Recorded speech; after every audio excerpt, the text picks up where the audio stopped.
Father Dominic! Father Dominic!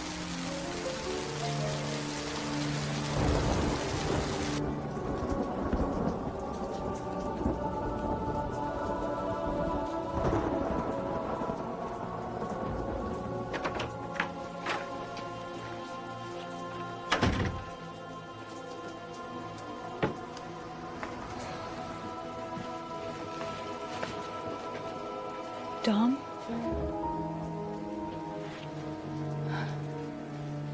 Beth, I thought we agreed. I had to see you.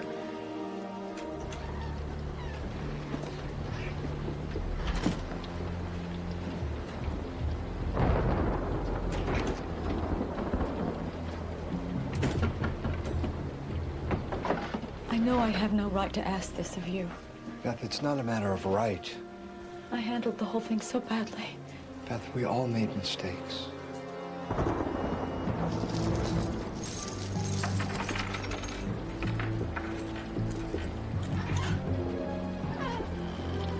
Hey, what are you doing? You have to talk to him. Please, Dom. For his sake. He's tormented.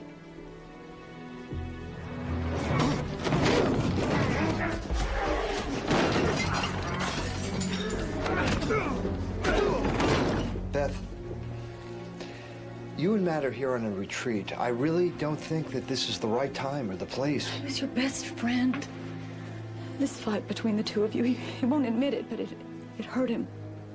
A lot. And then this feud, all these years. There's no feud, If Beth. that's true, then go and talk to him. Tell him that. For me. For all of us.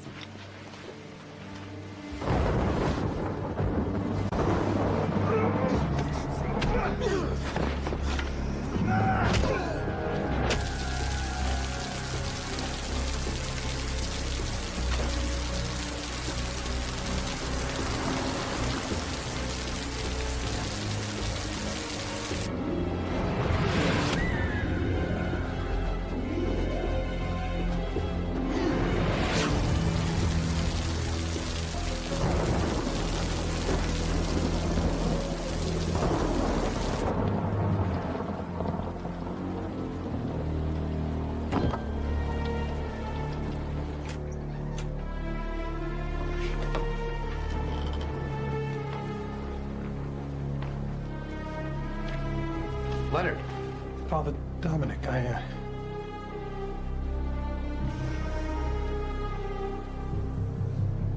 need you to hear my confession. Now? Please, for the sake of my immortal soul. Bless me, Father, for I've sinned. When was your last confession? I killed a man. What? What did you say? I killed a man. Tonight.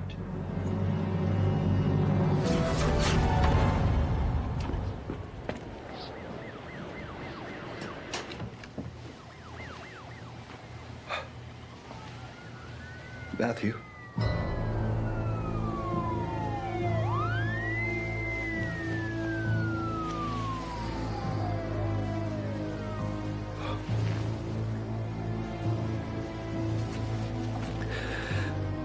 May God, who loves you, forgive all the sins that you may have committed.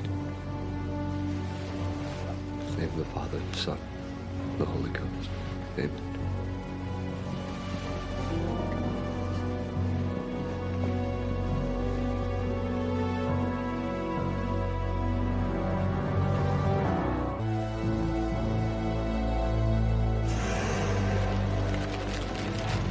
I found him like that. I was administering last rites.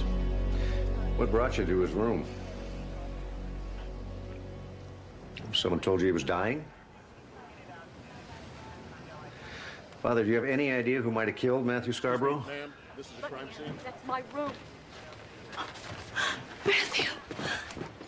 No! No! Mrs. Scarborough? What happened? What happened?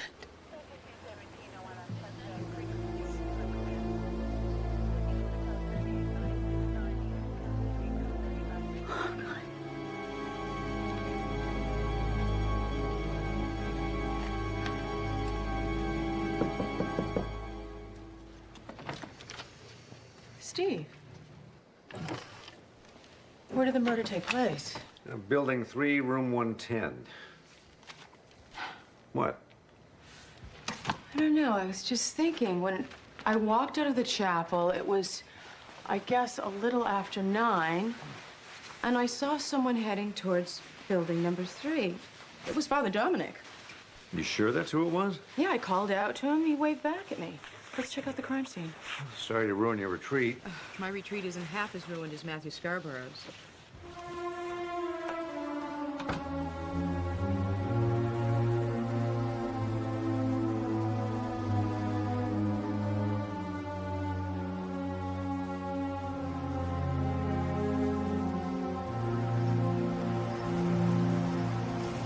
Yeah, guests in the room next to the Scarboroughs reported the sounds of a violent struggle at 9:30 p.m.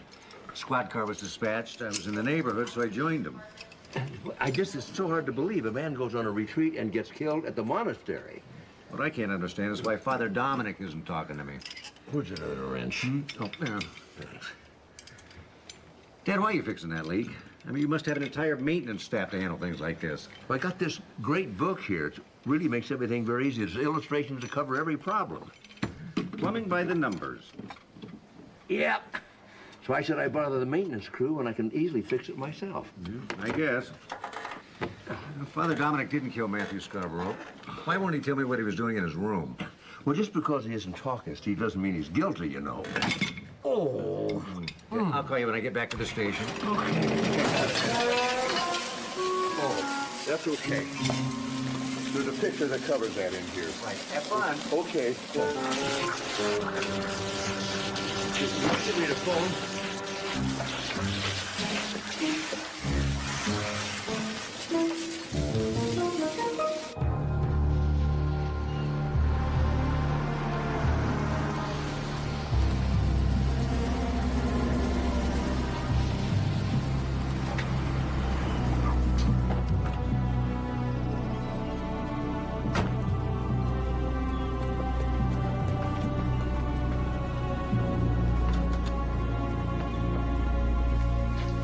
Father, I'm going to ask you some of the same questions I asked you last night.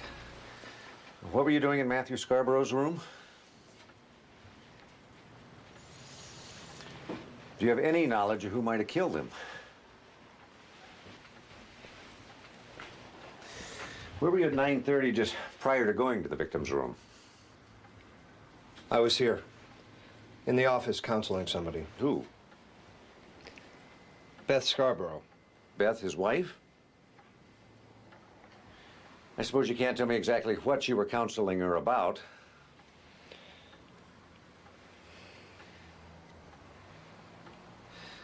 I understand that Monsignor D'Amico was conducting a seminar last night in Santa Barbara. Is that correct? Yes. And that you were the only priest on duty? Yes. Amanda Bentley told me that she saw you sometime shortly after 9 o'clock walking in the direction of building number 3. At 9 o'clock? Or shortly thereafter.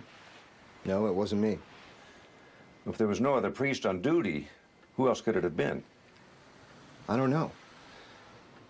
But I was here counseling Beth Scarborough at 9 o'clock. I was with him till almost 10 o'clock. When I left, it had stopped raining.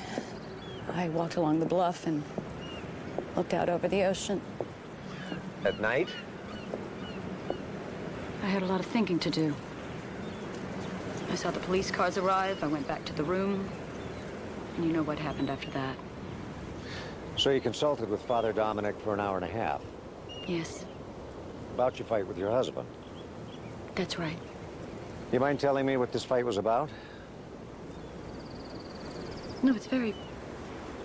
I don't see what... What did Father Dominic tell you? I'd like to hear what you have to say. What does my fight with my husband have to do with his murder? I'm not sure. Motive, maybe? It was a robbery. Dominic got there after it happened. Is that what he told you? The room was rifled. All my jewelry's missing. Isn't it obvious? Someone broke into rob us and then killed my husband in the process. What is your problem, Lieutenant? Last night when you discovered your husband was dead, Yes, what? you looked over at Father Dominic. I don't remember. You looked at him as if to ask a question. He shook his head no. You have a very vivid imagination, Lieutenant Sloan.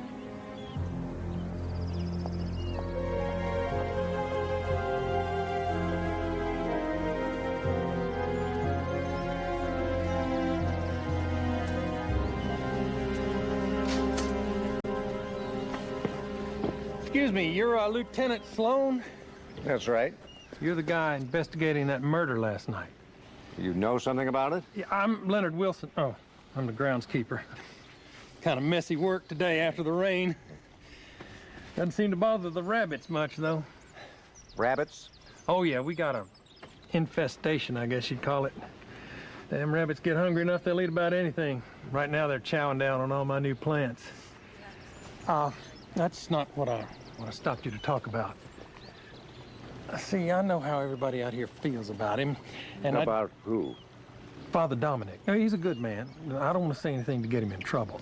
Mr. Wilson, if you have information that's pertinent to this case, See, that's the thing. and you don't divulge it, I know. See, I was out checking my traps last night. in the rain, Well, like I said, rain doesn't stop the rabbits from foraging. Anyway, the traps was all empty. Well, I was headed back to my room, and I seen Father Dominic going in building 3. you saw him well enough to identify him? Oh, I saw his face all right. Yeah, he looked like he was angry about something. I've never seen him look like that before. What time was it? First commercial after the 9 o'clock news. That's when I always check my traps. I'd put it about 9:15. Now, just because he was going in the building doesn't mean he killed anybody. No. I just thought you should know what I saw. Thanks.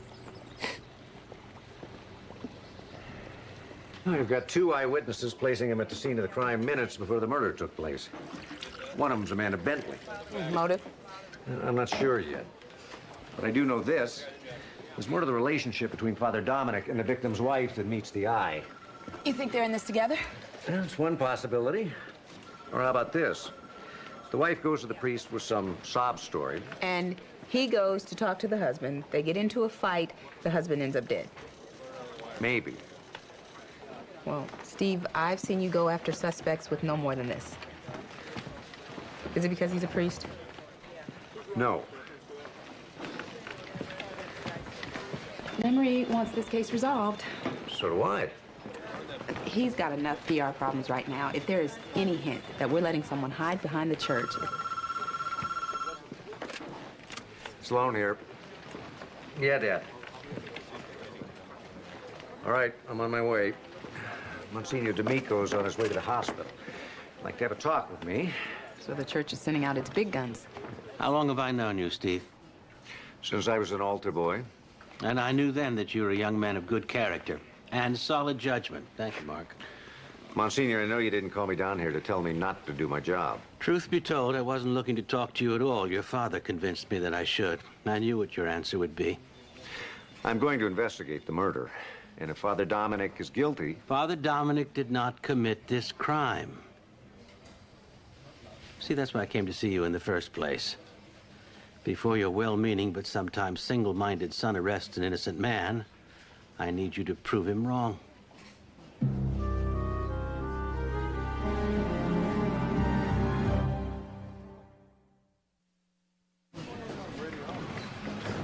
You don't have to say it.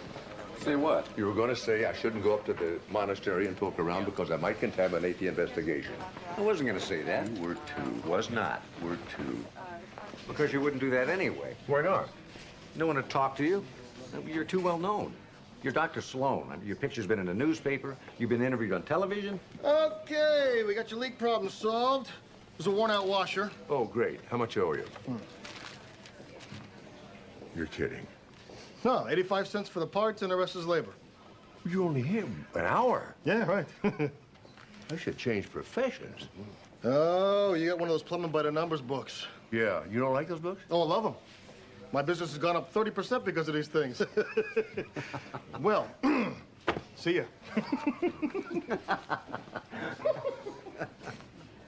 What were we saying? You hired a plumber? No, I mean about the monastery. You didn't want the maintenance crew to know you wrecked your sink, huh? Could we go back to our other problem? Well, I was just saying that you're not going to the monastery because people will recognize you. Yeah, you're probably right. Let me see that.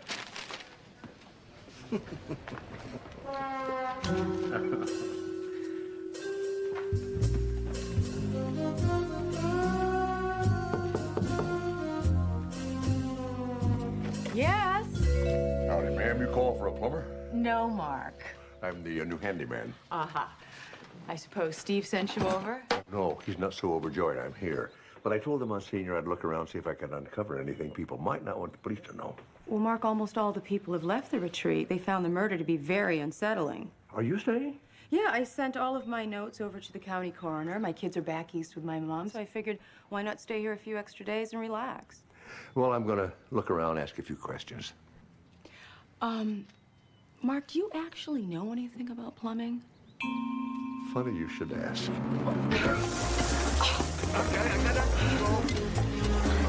Yes, hello. Could you please send a plumber to room 205? Yeah, right away. Thank you. Don't worry. I got it. It's fixed, honest. Oh, I can't bear the thought of going back to a house full of well-meaning friends.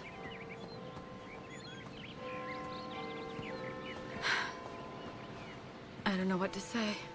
Beth, you don't have to say anything. Dom, when I came to talk to you the other night, I realized that I've never stopped loving you. Never. Beth. That's why Matthew could never make peace with it. Because I never did. Our lives have taken different paths. Could you ever... Would you think about us being together? I've taken vows. Men leave the priesthood. We can't lose each other again. Think about it. Please. Please.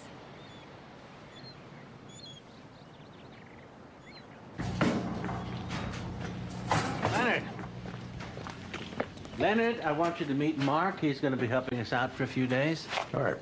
Leonard Wilson. Now show him the ropes, will you? Thank you, Father. Well, there's not a whole lot around here to do. Maybe you can help with the rabbits. Grab one of them traps. All right.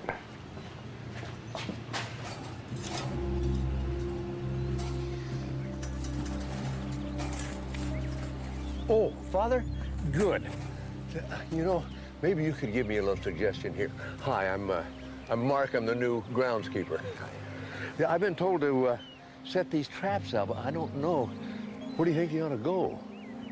Gosh, I think Leonard would be the one to ask about that. Yeah, I hate to ask him again. He's already explained things a couple of times. First day on the job, huh?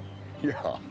Well, I guess the best place to set him is by the new plantings. Here, you want me to give you a hand? Oh, thank you. Appreciate it. Let's see. And, a lot of folks talking about that murder the other night. Oh? Yeah, I understand you were a witness? I think this works much better if you leave the door open. I guess it'd make it easier for the rabbits to get in there. You haven't done this kind of work before, have you? No. And since I didn't hire you, I guess you must be a friend of Monsignor D'Amico's. Yes. He's a little concerned about your father. He thought maybe you'd consider talking to me. So what does the Monsignor think I should tell you? Well, let's start with the victim, Matthew Scarborough. Matthew and I grew up together. Really? How old were you when you met? We met in kindergarten. Oh, you know how few people have friends that go back that far? And that's something. We played high school football together. See, let me guess. Quarterback. How'd you know? You got quarterback written all over you. Come on, let me buy you lunch. Good. So, if I'm following the story correctly here, you and Matthew attended the same college after high school. We were on the same debating team. Sounds like you two were inseparable. Well, I guess it was inevitable that we'd fall in love with the same girl. I never thought I had a chance with Beth. She was so pretty, so gregarious. And I knew she was seeing Matt. I tried to stay away, but I couldn't. So Beth and I would see each other when he wasn't around. I see. It was the wrong thing to do. It was wrong for all of us, but I was young and I let Matt down. I let myself down. He found out, I suppose. No, of course. And she had to make a choice. She chose Matt. I wasn't really that surprised. It must have been very hard for you. You know, Mark, it was the best thing that ever happened to me. Because I was forced to look at my own behavior and ask myself, is this the kind of man that I want to be? A man that sneaks around? A man that lies to his friends? And once I started asking those questions, I realized I had so many other flaws that needed working on. And I found the place to do that. Here. Well, the church. And I finally found peace. But I was never able to mend the harm that I had done to my friendship with Matt. He never forgave you? Beth brought him here thinking that if we saw each other, he might be able to let go of some of the old anger. Did you see him? I left the office to go see him. But you didn't go straight to his room.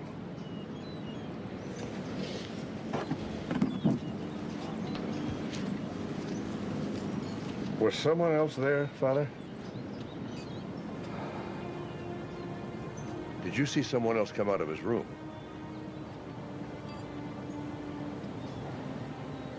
I think I've said all I can say about this.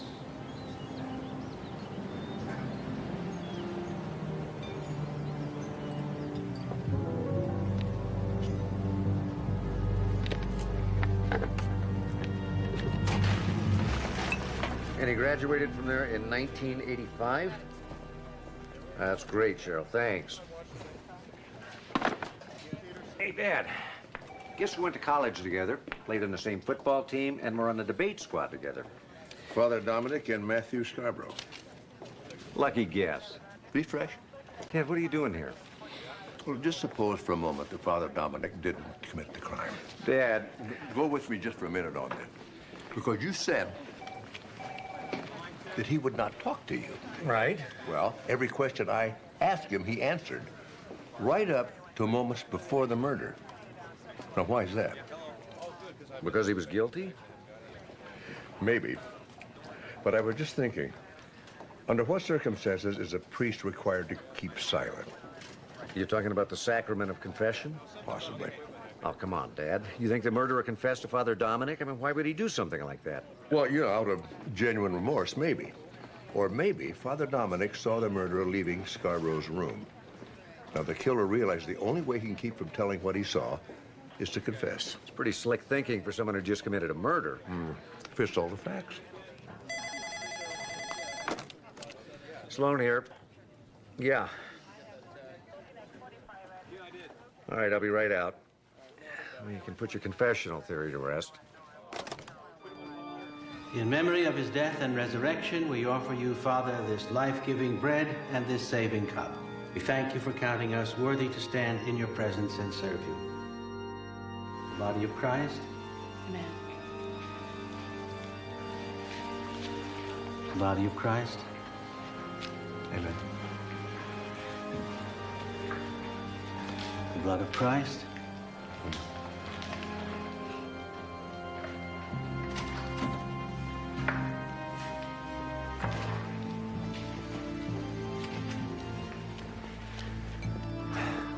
Father Dominic, I'm placing you under arrest for the murder of Matthew Scarborough. You're making a terrible mistake. A bracelet belonging to Beth Scarborough was found in a tin can in a dumpster on the premises.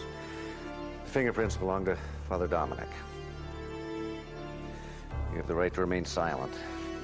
Anything you say can and will be used against you in a court of law.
think when the blood's analyzed, it's going to be Matthew Scarborough's.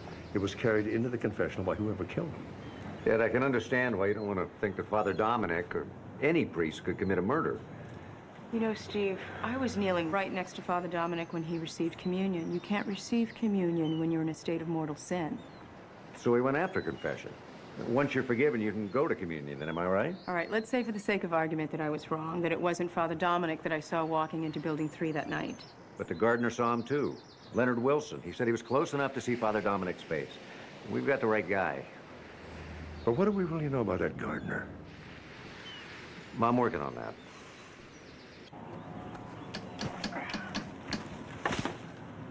How long you been working at the monastery? Me? Couple months.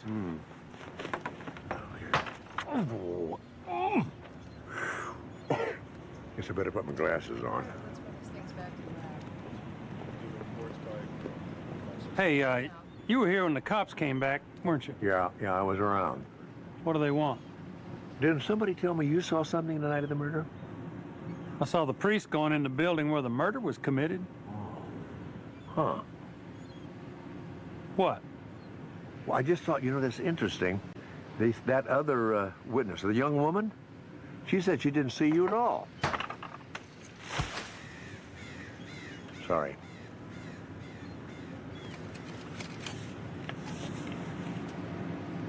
You're not a handyman. You're one of Father Dominic's projects. Projects? Where'd you do time? I'm not sure I know what you mean. Oh, come on, you can tell me about it. I'm one of Father Dominic's projects myself.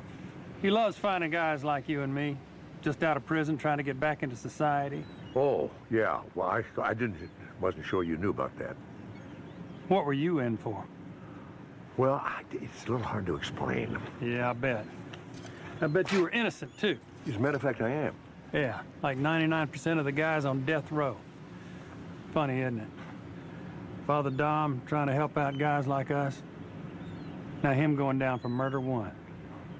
Well, I figured you'd have learned some skills in the joint. But I'll tell you what, I've done told the Monsignor I'm leaving in a week. I'll teach you what I can in the meantime. After that, you're on your own. Well, I appreciate anything you can teach me.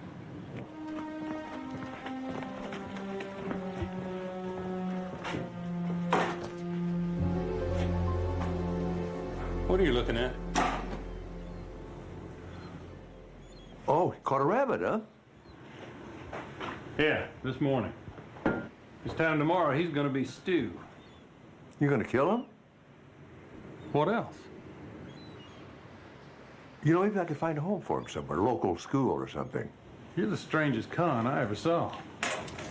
Here, go on, take it. Thanks.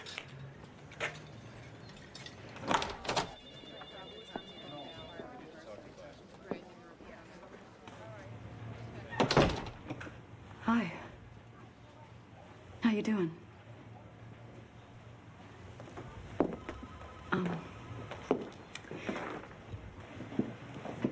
The police have found blood in the confessional. They think it's Matthew's. Left there by his killer.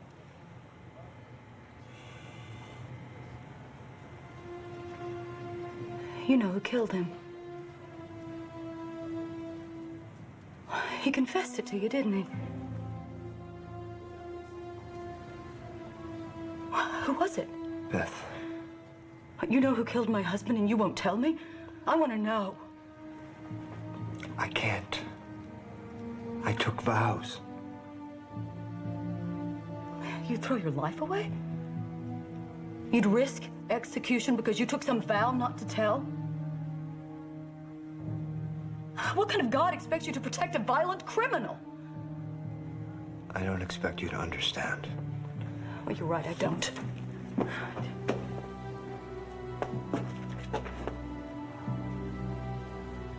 I don't understand how any man, any caring, loving man could let some mumbo-jumbo ritual stop him from bringing a killer to justice. I don't understand how you can let everybody else suffer because you once said you wouldn't tell. Don't you think God allows a little room here? Aren't you ever supposed to think for yourself? What good is a man's word if it's conditional?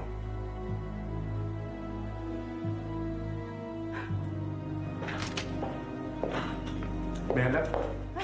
Blood work came back. The blood on the floor of the confessional matches Matthew Scarborough. So your father is right. Father Dominic is innocent. Well, not necessarily. Father Dominic could have just left the blood there himself. He was on the wrong side. If he's telling the truth. Is he out on bail?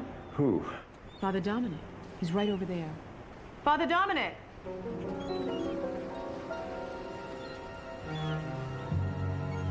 And when I found this raincoat in that tool shed, I thought maybe you mistook the gardener for Father Dominic that night. You still haven't proved anything, Dad. Except that now we only have one witness who can place Father Dominic at the scene of the crime, and that witness is the owner of this raincoat. What about Wilson? You find out anything? He's served time for armed robbery. When? Twice. Once in 75 and then again in 89. Father Dominic placed him here when he was released a second time. He's our man. I know it, he is. Just because the man has a record doesn't mean he killed Scarborough. Well, Wilson's a lot more likely to be the killer than Father Dominic. Why? Because criminals never change? And men of God never break the law? What's gotten into you? Ordinarily, you'd be fighting the other side of this. You know as well as I do that the simplest solution is usually the right one. And we found Father Dominic over the body with a weapon next to him. I'm not going to let him go and then rush out and arrest someone we can't even place at the scene of the crime. Then we're just going to have to put him there.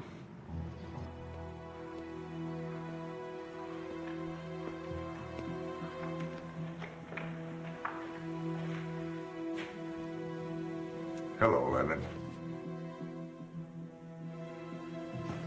I heard you were looking for me. I want to ask you to turn yourself in, Leonard. For what? For the murder of Matthew Scarborough. You already confessed to Father Dominic. It's time you told the police. Father Dominic told you that? I didn't think so. You don't know nothing. You were wearing a black raincoat that night. You broke into the Scarborough's room to rob them. When you got caught, you killed Matthew, and you used the sacrament of confession to shift the blame to somebody else. You hadn't got any proof at all. If you did, the cops would be in here cuffing me right now. We found Matthew's blood in the confessional. Yeah, left there by Father Dominic. Why did you expect the police to believe that Father Dominic killed a man, came to the confessional, left the victim's blood there, and then hurried back to the scene of the crime to be caught by the police? Well, he's the one they've got in jail, though, isn't he? Leonard, Father Dominic gave you a job. He helped you when you got out of prison. Is this the way you want to repay him? Let me tell you something, sport. Even if I was guilty, which I'm not, I learned one thing in the joint. That's to look out after numero uno. Murder conviction, I'd never see the outside of a prison again. There are all kinds of prisons, Leonard. Now, you sounded something like a priest. Tell me you didn't, Leonard. We all know you did.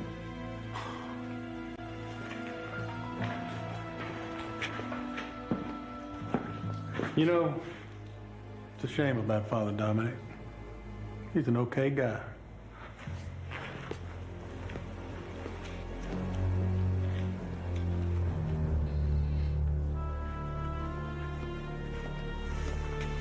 He never said it.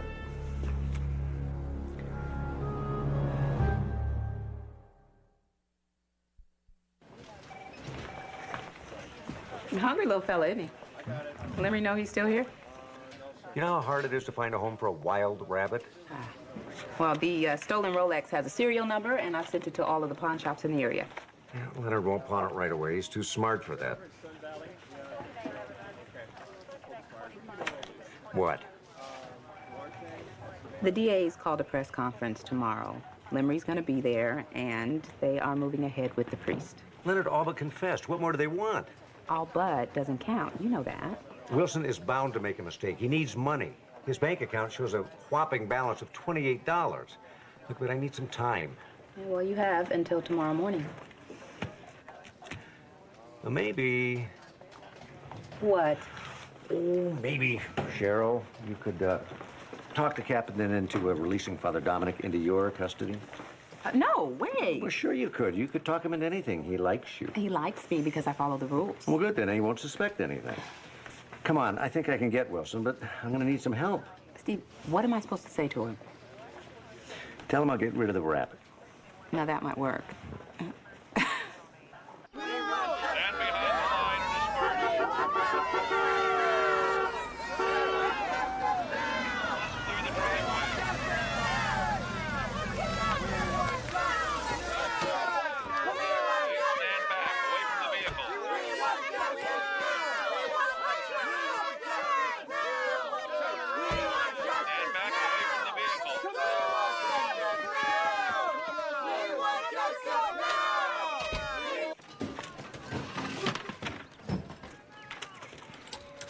Nothing so far, Lieutenant.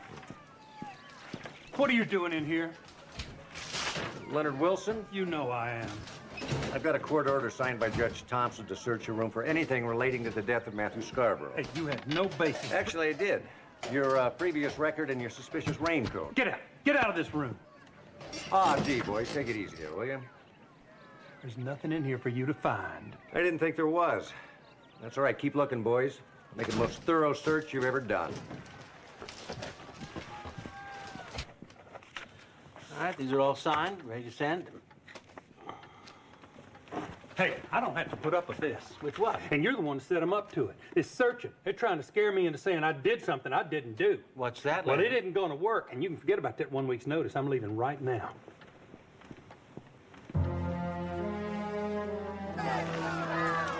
Leonard, we meet again. Got a warrant to search your truck and your person before you leave the premises. Go ahead.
Your fuel line shot.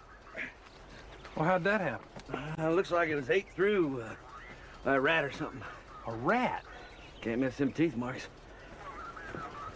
Well, how long till it's fixed? Oh, I'll have it for you tonight. Now, towing, labor, and replacement parts gonna run you $400, maybe $500. What? You're welcome to call somebody else if you ain't gonna get a better deal. You take credit cards? I have to call it in. Well, look, what would you just give me for the truck? Look, buddy, I got work to do. Now, you want me to take it and replace the fuel line or not? All right, go ahead. I'll get you the money. I tow it, you default. That truck's mine, you know. That's the law. Look, I said I'd get you the money.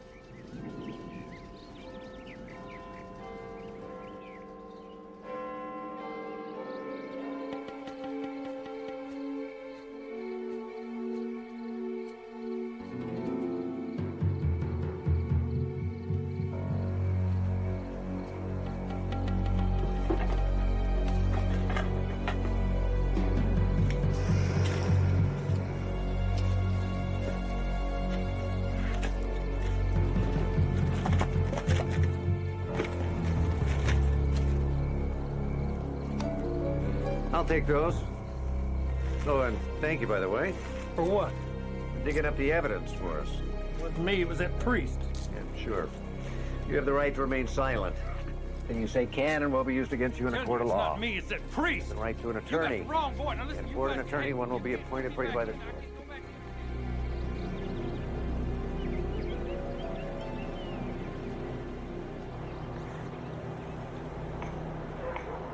What time is your flight? 4 o'clock. Matthew's friends. My friends are anxious for me to come home. All these years, I thought you joined the priesthood because... Because I was running away from you. Until this week, I wasn't sure myself. I still don't understand. I know. It was wrong of me to question you. No, Beth, it wasn't wrong. How would I know if I was capable of keeping my vows if no one ever tempted me to break them? I wanted to tell you, for your own peace of mind, but I had to trust that in the end, the right thing would happen. Can I write to you? Call you from time to time? I'd like that.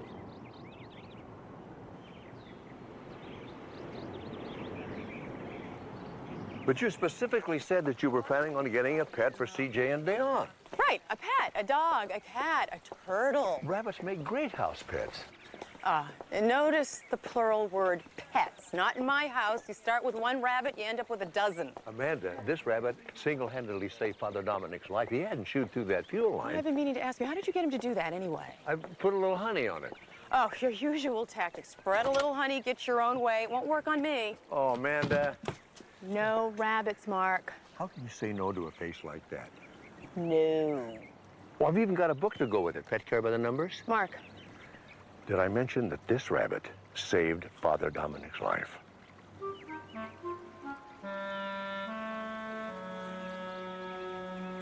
I don't know how you always talk me into doing these things.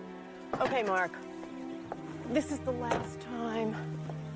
The last time I'm a big old softie. I mean it.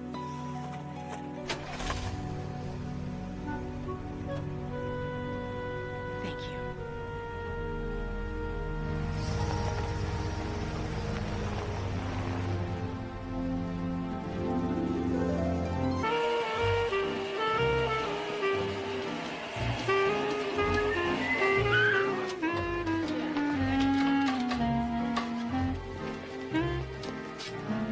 Hey, Dr. Sloan, what's the problem? Hi, Hunter. Well, I could explain what's wrong, but then you wouldn't ever learn anything, would you? What's your diagnosis? Well, I think there's definitely... Oh, yeah, there's definitely liver damage and possibly a leaky heart valve. But I'm gonna guess that the patient has simply run out of gas. Well, this thing runs on electricity. Or not, as the case may be. Well, thank God I wasn't planning to specialize in scooters. Dr. Sloan. Hi, Margaret. We're missing an EKG monitor and a defibrillator. I've looked everywhere. Well, I sure hope you don't have to put out an APB on that EKG. Well, I'll keep my eye open, Margaret. EKG just can't walk off by itself. Although I don't know with today's improvements, maybe it can. I'll keep looking, Dr. Sloan. What do you do for the weekend? Just hitting the books as usual. You know what they say about all work and no play. Keep it up and you'll graduate top of your class? Oh, I don't think you have to worry about that. Go have some fun. Doctor's orders? Absolutely. Hey, some questions are better left unanswered. I don't agree.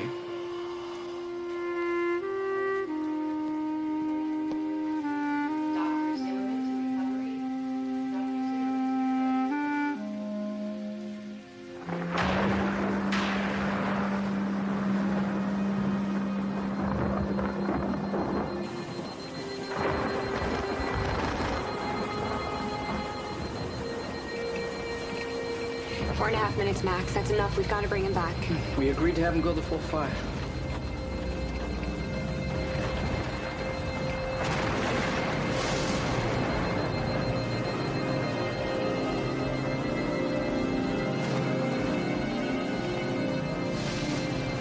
Start the calcium drip. I know.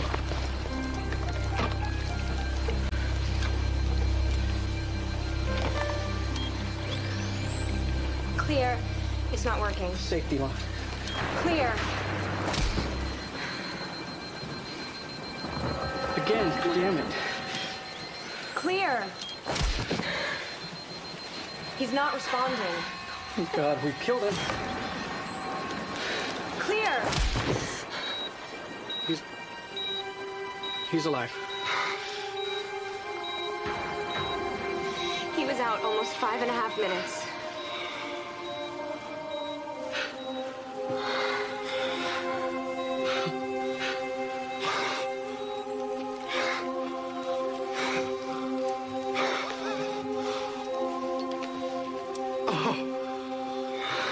I was so scared. It was incredible. You look like you've just seen God. I feel like I've just been God.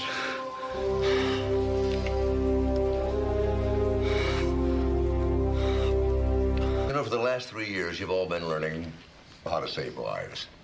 Or at least that's what we've been trying to teach you, so hopefully that's what you've been learning.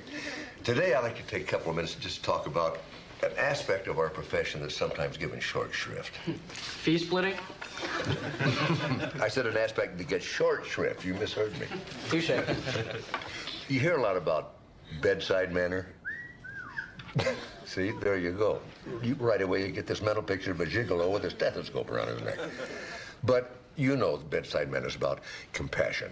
Our profession is jam-packed with really first-rate technicians, but we never have enough of, especially in dealing with the terminally ill, are doctors who feel empathy with their patients. But how can a doctor help a patient face up to death when he doesn't really know what he's talking about? Well, Max, we all have to face the unknown, and a person shouldn't have to face it alone. And I think a doctor can offer hope and prayer and comfort. But Dr. Sloan, people can't even agree about what constitutes death. Well, according to law, death occurs when the brain dies. That's the definition I can sure live with. Well, that can't be right. I mean, look at Kleiner over there. He's still breathing. Dr. Sloan, how long would you say a brain could survive without oxygen? Well, it's generally accepted to be about 4 minutes, maybe a little bit more, but I would never want to cut it that close myself. I'm sure it's well over 5. You sure? Based on what evidence? Well, after a bad drug experience, a friend of mine was apparently dead for 5.5 minutes. Came out of it alive and well. See you all tomorrow.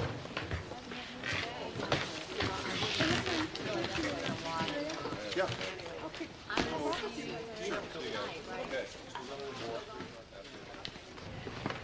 Well, if it isn't Casey McGuire, the greatest pinch hitter in the game. Mark, how is it the rest of us get baggy and saggy and you just keep getting better looking? Clean living, my friend. Damn, that's what I was afraid of. How's it going? Oh, the usual. I can never find anything. That's the one drawback to working as a temp. By the time you figure out the regular pathologist filing system, they're back and you're gone. Look, I wanted to come by and ask you to go to lunch. You free? Thanks, but I brown bagged it today. How about joining me? Got more than enough right over here. Let's see. Liverwurst, ham on rye. Thank you a lot, Casey. I'll take a rain check. I'll see you after lunch.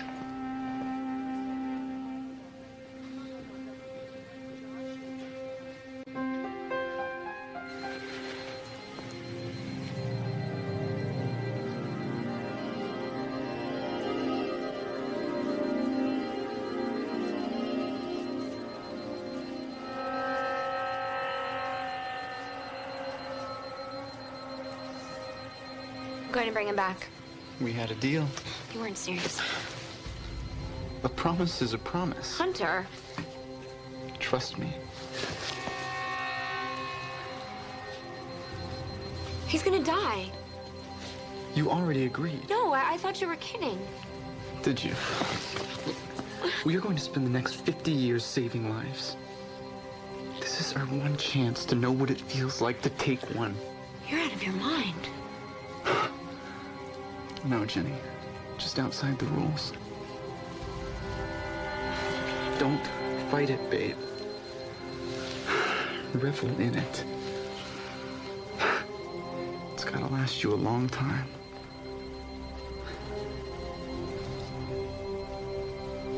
Hunter? Yes.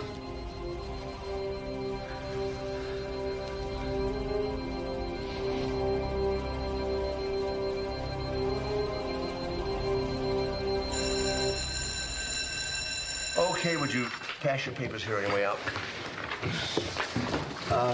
Hunter, can I see you a minute? Yeah. Do you have any idea what happened to Max Ketterson? He's going to get an F on this assignment, and it's not like him to miss the class. Come to think of it, I haven't seen him since yesterday morning. You know, I like Max, but if he cuts one more time, I'm going to have to give him a failing grade. It's not like him just to goof off. Maybe he's got the flu or something. I'll run by his place this afternoon. Thanks, Alex. I appreciate it. Sure thing. Satellite Pharmacy, call extension 5662. Satellite Pharmacy, call extension 5662. Well, Steve, Ketterson's been missing for over a day. I appreciate your concern, Alex, but it's just not long enough for us to file a missing persons report. But this isn't just a missing person. This is a missing medical student. Meaning what? He's supposed to get special treatment?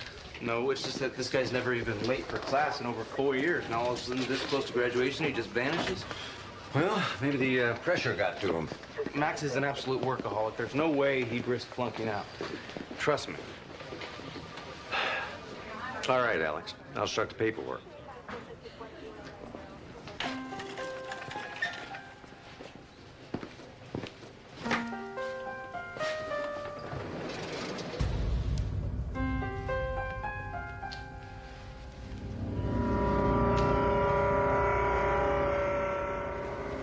Alex was so persuasive, I had to look into it. Last time anybody saw Max Ketterson was late Monday afternoon. According to his roommate, he didn't even show up for dinner, which all by itself is apparently newsworthy. You checked all the hospitals? Yeah, made all the calls.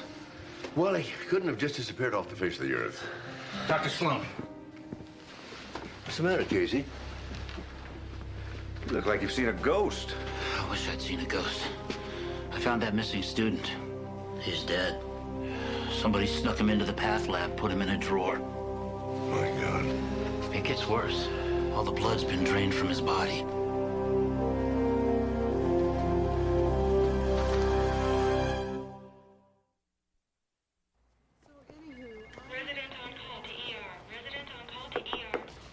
Hunter, good. Come in. I heard that you've been asking questions about Max, and I figured you'd want to talk to me. Yes, I do. Sit down. I know he was a friend of yours, Hunter. I'm sorry. I'm glad you're working on the case. Since Max was a student here, I know you won't let his murder fall between the cracks. Oh, well, my son is the real detective in the family. But you knew Max. I figure that makes all the difference. Did Max say anything to you at all before he disappeared that might help lead to his killer? Not that I can remember. Is it true that all the blood? Afraid so. What kind of a person would do a thing like that? Somebody who wants us to think a vampire did it? Well, assuming that we're not looking for a Count Dracula or some nut who bathes at the moon, I think we have to assume the killer was trying to hide some evidence. Something in the blood, you mean? Mm-hmm. No poison, no evidence. That makes sense. Did Max ever mention any enemies at all? No, he was such a great guy. And a fine student, too. Look, I'm sorry, Dr. Sloan. It's just beginning to hit me that I'm never gonna see Max again. Never hear his corny jokes. Never hear him do his lousy Elvis impression. Well, I know what it is to lose a friend. I've never lost anybody before. But I suppose if I'm ever gonna be a doctor, I have to get used to this. Oh, Hunter, I've been a doctor for over 40 years now. Believe me, you never get used to it.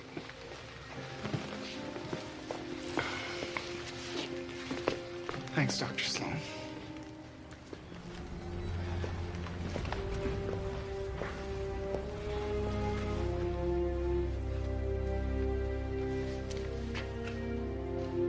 At this point, all I can tell you is the boy died of cardiac arrest.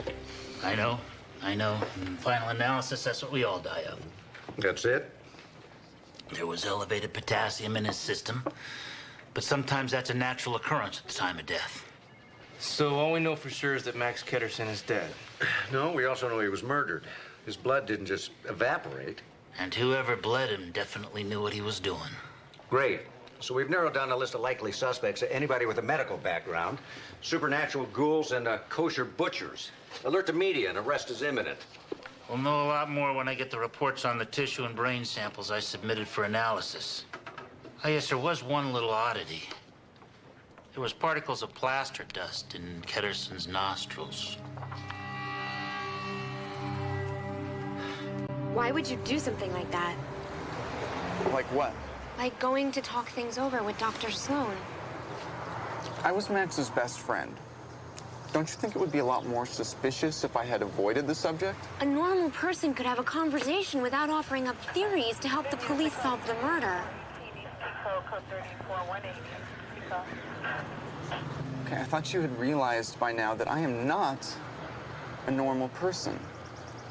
I actually thought it was part of my charm. You know what I mean. Dr. Sloan isn't stupid, and it's like you're trying to taunt him. Sounds like you're scared. No, don't get me wrong. Scared is a good thing. It means that your juices are running. It means that you're alive. I mean, most people, as Thoreau said, live lives of quiet desperation. Do you realize that 6 billion poor souls wake up every morning knowing that that's as jazzed as they are going to feel all day? You don't know how everybody feels. And I've always wondered why my parents even bother going through the motions. Their lives are so unbearably boring. Just stop playing games with Dr. Sloan and the police. Don't fret, pretty lady. I know what I'm doing. I hoped I'd find you here. Why? What's up? The police found something. Dr. Sloan thought you might be interested.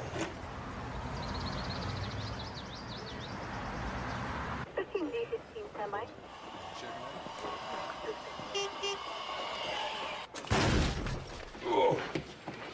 Boy, gotta have those brakes looked at. Why are we here? Oh, well, you know, Dr. McGuire found some plaster dust in Max's nostrils. Dawned on me this part of the hospital's under construction and a very likely source. My son, Lieutenant Steve Sloan. Steve, meet Hunter Kaskoff and Jenny Slater. What would Max be doing in here? We were hoping he could tell us. Well, why are you so sure he was here? Well, Max must have been a real Shaquille O'Neal when he made his free throws. We found this just behind that trash can. His fingerprints are on it? I'm afraid so. Preliminary test turned up a trace of morphine. We have to know, was your friend an addict? No way. I'm sure he wasn't. Until a minute ago, I would have said not a chance. I don't believe it. Max never would have done drugs. He knew the damage they could do. You know, everybody knows the danger, but people just keep getting hooked. Even supposedly intelligent people. Do you have any idea who his supplier might have been? And who he might have been doing drugs with. Well, are you suggesting that it was one of us? No. I don't do drugs. Do you, Jenny? Alex? Of course not. So that's what this is all about. They've decided that Max was an addict, so that we must be too. Is that what you think, Dr. Sloan? No, no. Well, I demand that you test us all for drugs right now. But wait, Hunter... No. If we don't get tested, Jenny, there's going to be a black cloud hanging over us for the rest of our careers. Well, I have nothing to hide, and I demand to be tested. Suit yourself. Jenny, wait up. You did this. This is all you're doing. Not here. How could you? How could I what? There was only morphine in the syringe they found, no potassium. So? So it's not the one we used, so you planted it. You found me out. Why did you do that? For fun. Your idea of fun is playing games with the police? Do you want to get caught? No, of course not. I want to almost get caught. Why? For the excitement. I'm very smart, and they're very stupid. It's like playing Scrabble against a child. If I don't give the cops an occasional hint, where's the thrill?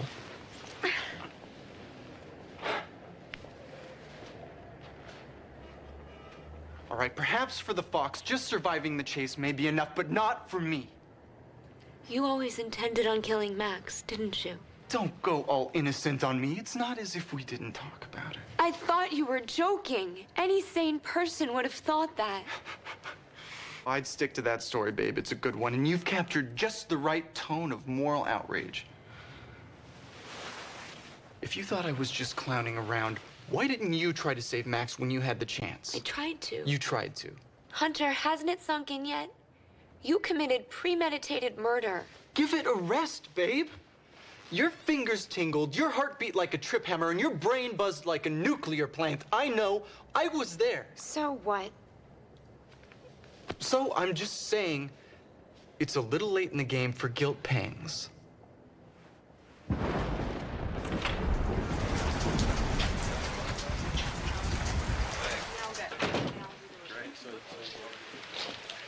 Your friend stumbled in about a half hour ago.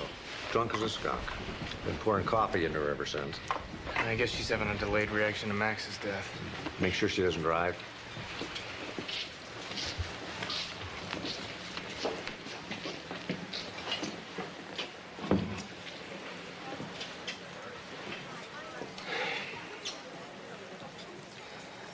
This isn't helping Max, you know. Nothing can help Max. He's dead, in case you haven't heard the news. Well, maybe I better take you home. It is a school night. Not for Max. He doesn't have any tests to take. Lucky old Max. It's time you were going home.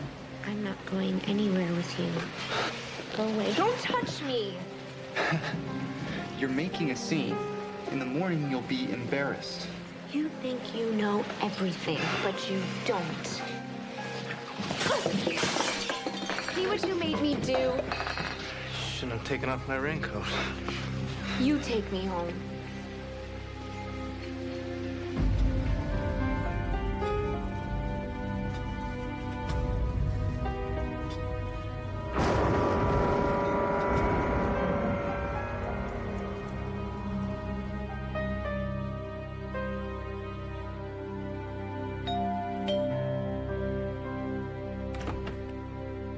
Hi.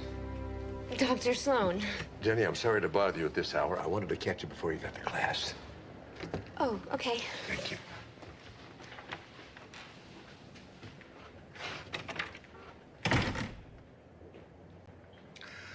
I was thinking what you said the other day about this friend of yours who nearly OD'd.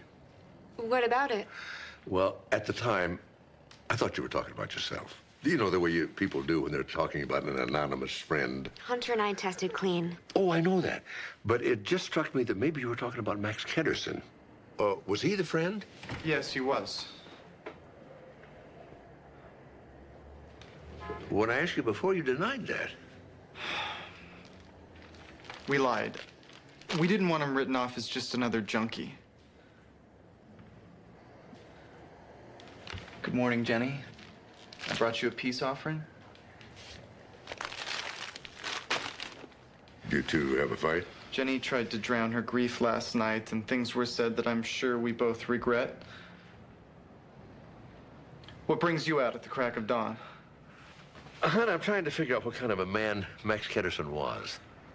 At 8 o'clock in the morning? Well, you say you knew he took drugs, but you can't think of anyone who would want to kill him. No, but I've been thinking. Let's say you were right. Let's say a friend of Max's, maybe someone he did drugs with, drained his blood hoping to disguise the cause of death. Only he wasn't trying to cover up a murder. He was just trying to protect Max's reputation. To spare his parents' feelings, you mean? Exactly. Would this friend have a name? Max had a lot of friends, Dr. Sloan. Besides, I'm only postulating a theory. Maybe it's a little far-fetched. Well, it all depends. You can't think of anyone who might have done this. Now, if Max used drugs, maybe he also dealt them. You're saying maybe Max got killed because of a drug deal gone bad? I understand it's been known to happen. Yeah, but drug dealers usually just shoot each other. They don't bother to drain each other's blood. I confess, I'm grasping at straws. But what do you think happened? Oh, I admit I'm stymied. I am curious, though. About what? Jenny, tell me, how far would you go to protect someone you loved? To protect the someone from what? Oh, say, life imprisonment. That's a good question, Dr. Sloan. Just how far would you go? All the way.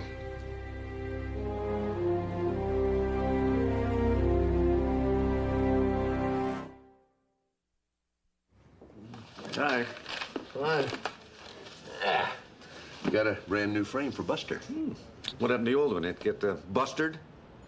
That's terrible. Sorry. So did you get anything out of your talk with Hunter and Jenny? I don't know, mostly bad vibes. Something very, very odd going on between those two. He's a regular Edgar Bergen. The ventriloquist? Yeah. I ask her a question, the answer comes out of his mouth. You do realize that if whoever was doing drugs with Max Kitterson hadn't overlooked that syringe, we'd still have no idea how he died. You know, I'm beginning to wonder if it was just sheer dumb luck we found that syringe, or somebody's playing games with us. Well, why would the killer intentionally leave clues laying around? I don't know. Some kind of gamesmanship. What are you saying? That someone may have committed the perfect murder and decided to give us a sporting chance to solve it? Sounds kind of goofy when you put it that way, but... Yes? Mark, my congratulations. You were right on the money. Oh, I had asked Dr. McGuire to do a vitreous human potassium test on Mr. Ketterson. There was nearly 10 times the normal level of potassium in his body. Now we know what stopped his heart. There wasn't a morphine? There are only trace amounts. What about that syringe we found? Dad, am I looking for Humpty Dumpty or the White Rabbit? I got a feeling we're looking for the Mad Hatter here. That's the trouble with being the new guy. You never have enough time to figure out the code.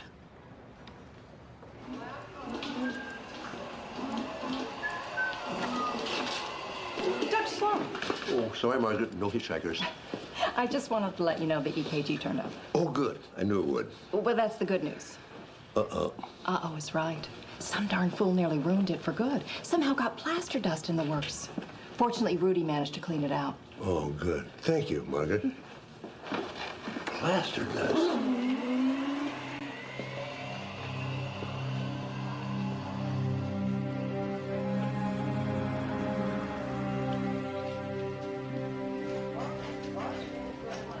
The cop is one of the owners. This is the last place we should be meeting. You're getting awfully skittish.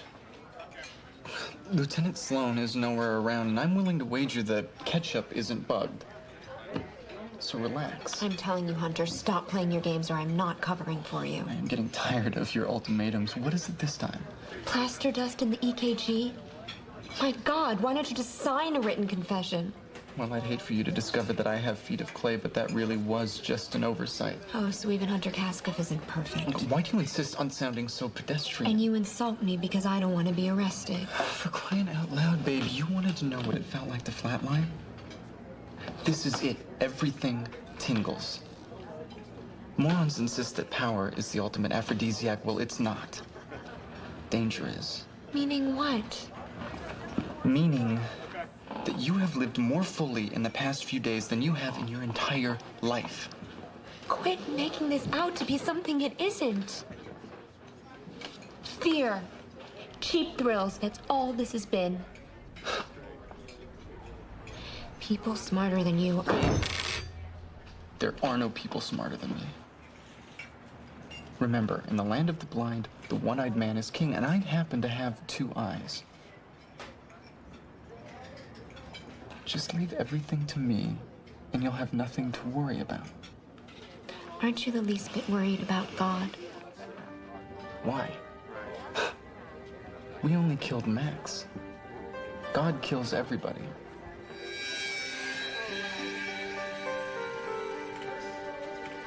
Mrs. Schneider? Yes. Hello, I'm Alex Martin. Yes, I know. You're taking over for the Ketterson boy. May he rest in peace. I'm one of your practice patients. Yes, ma'am. Max was very nice. I'll miss him. So will I. He was a good friend of mine. Oh, I'm sorry. He was so young, but at least now he'll have all his questions answered. I beg your pardon? Always with the questions about dying. What do you mean? I almost died a couple of weeks ago. My heart stopped beating during my surgery. Really? So I guess if we're speaking technically, I was dead. But I guess it wasn't my time, so here I am. Anyways, once Max found out about it, he couldn't ask me enough times. How did I feel? Did I smell anything? Could I see myself lying on the operating table? Did I notice a white light? Did God speak to me? Did God speak to the Doris Schneider? Sure, like he has nothing better to do. Mrs. Schneider said that Max was always asking about the afterlife experience. There's a lot of people like that. There's an entire cottage industry devoted to the subject. Yeah, but I mean, it's one thing to have a natural curiosity about it and another one to be fixated on it. You really think Max was experimenting with near-death experiences? Convinced of it. The mixture of potassium and morphine points to it. That, in conjunction with a cooling blanket, would slow down the heart and lower the body temperature. And, of course, the missing EKG clinches it. And I'm convinced that Jenny and Hunter both are involved in it. Could it possibly have been an accident? I mean, an experiment gone haywire? Not with the level of potassium he had in him. Yeah, how do we prove it? How do you break a chain? You find the weak link. Only in this case, it's not a question of finding the link. It's a question of finding the link alone.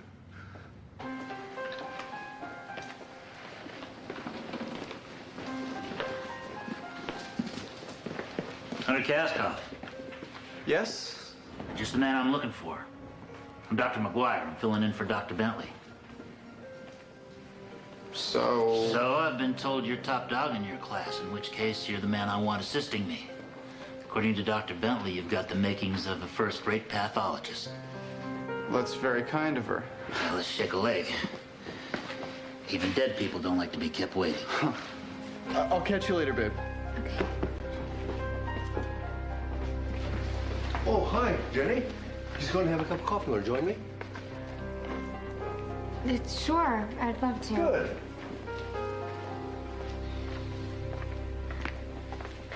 I'm going to set that down for you. I haven't been sleeping very well lately.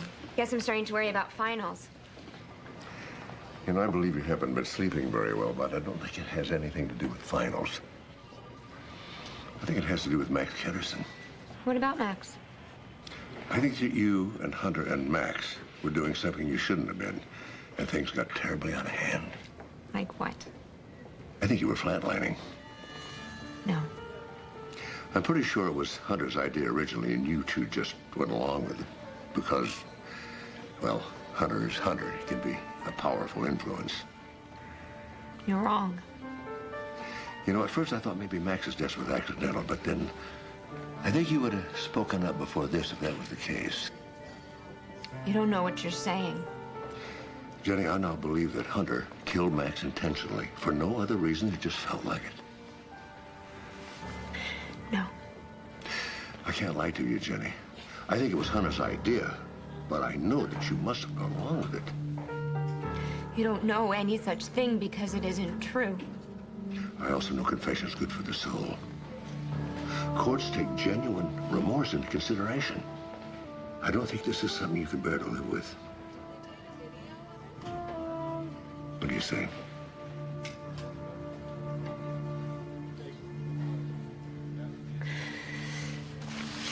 I think you need professional help, Dr. Sloan.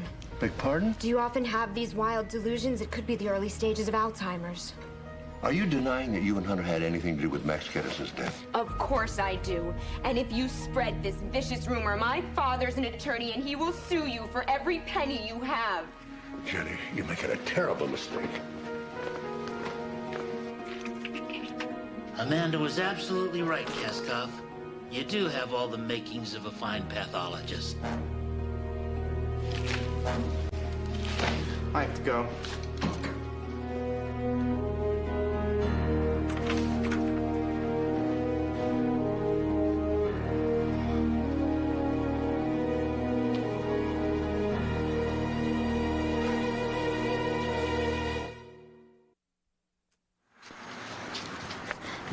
I've been looking for you. The last time I saw you, you were opening your girlish heart to the wonderful Dr. Sloan. No, I was afraid I was going to, but I didn't. That's what I wanted to tell you. So you stood up to the clever old Dr. Sloan, huh? You should have seen his face when I told him Daddy's an attorney, and if he kept harassing me, he'd be facing a lawsuit. That's great, Jenny. What's wrong with you? I told you I made him back off. I thought you'd be relieved to hear that. I am, babe. I really am. You don't believe me. Of course I do. You did it. This time. Well, what do you mean by that? That you won't be able to hold out forever. If they hound you enough, you'll crack. Well, what makes you think they'll even be a next time? Because they won't give up. I know them. Only next time, it won't be the kind and gentle Dr. Sloan asking the questions. It'll be the cops. You taught me not to be afraid. But the problem is, deep down, you really think that we did something wrong. That's the difference between us. As far as I'm concerned, we didn't do something wrong. We did something, period. You're selling me short. No, I'm not. It's my fault for trying to make you into someone you're not. What's that? Don't get upset, babe. It's nothing you can do anything about. You have your nature, same as I have mine. There are two kinds of people. Those who follow all the posted signs, yield, no smoking, stay off the grass, and those who don't. You're forgetting. I'm not an innocent bystander. I was right there when Max died. I know. But that merely makes you a guilty bystander. Let me just suggest that should you find the net closing, you find a painless way out. Painless but neat. Neat? It's not polite to leave a mess behind.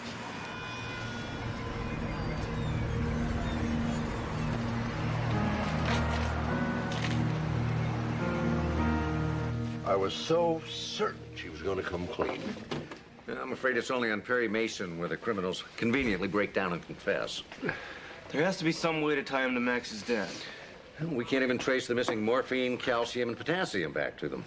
It's a problem with hospitals. There's almost as many ways to kill people as there are to save them. Maybe more. Well, that's encouraging. So here we sit, up the creek without a boat, much less a paddle.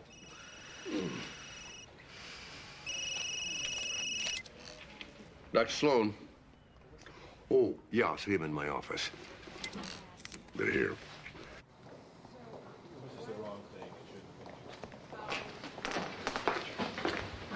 Jenny, could I talk to you for a minute? I'll see you later. What is it? There's a couple in my office who'd like to meet you. Well, who are they? They're Max's parents, the Kettersons. They were kind of hoping you'd have lunch with them. I'm really awfully busy, Dr. Sloan. Jenny, they just want to talk about their son. You know, secondhand memory's better than nothing.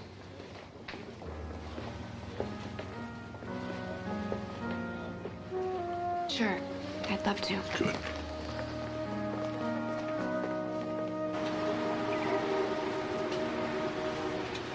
Been looking for you. Why is that? Dr. Sloan would like you to contact Max Ketterson's parents at the Blue Sky Motel. Sure, I'll get right on it. I think they're leaving this afternoon. I don't talk to my own parents. Why would I want to talk to Max's? Well, it seemed very important to the Kettersons that they meet all of Max's friends before they went home. You met them? Jenny just finished having lunch with them. It just leaves you. Pitiful plots hatched by second-rate minds. I understand you had lunch with the Kettersons. Whatever did you find to talk I about? don't want to be late for class. I said, what did you find? We talked about Max. He was their only child, and they loved him very much. But you wouldn't know about things like that.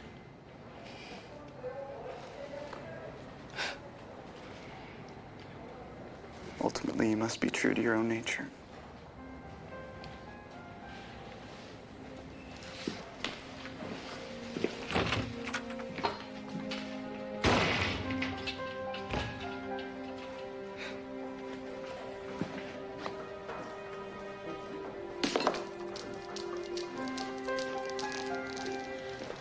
Dr. Sloan?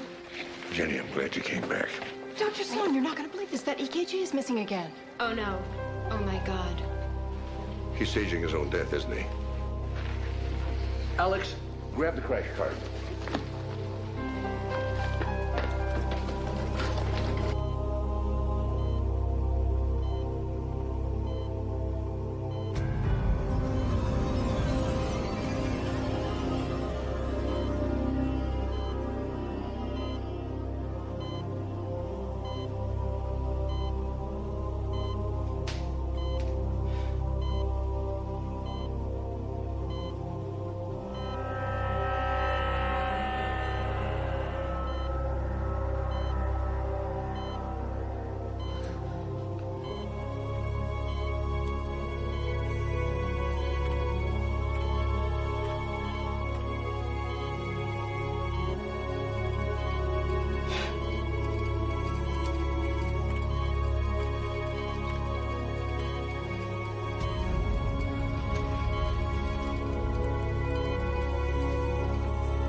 Where could he be?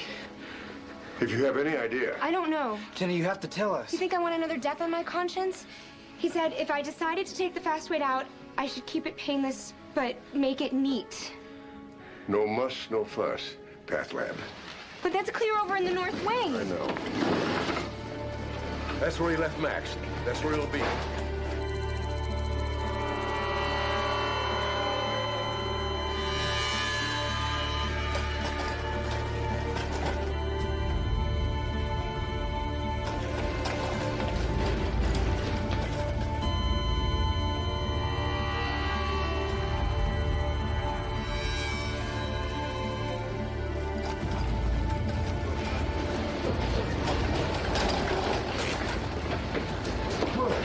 Should have brought my scooter. It's locked. I'll get security. No time. What do you think they call it, a crash cart?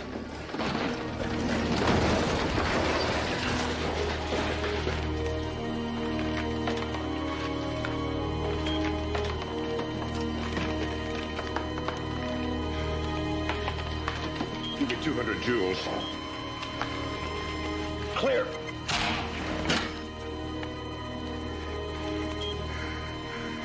$300, Alex. Clear. Maybe it's better this way. Hunter could never have stood being in prison. This is not about what Hunter wants. Clear.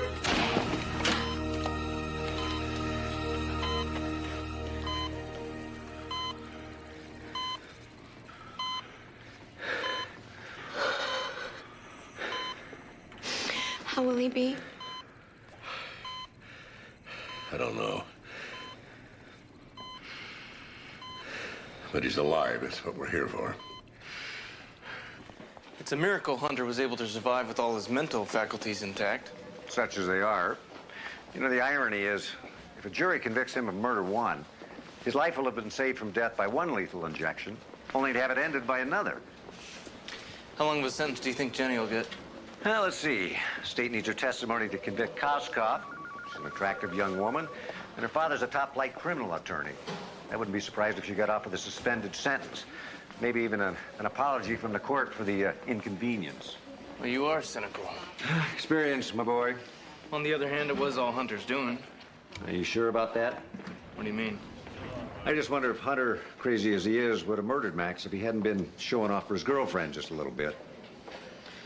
I thought the Kettersons went home yesterday. Who?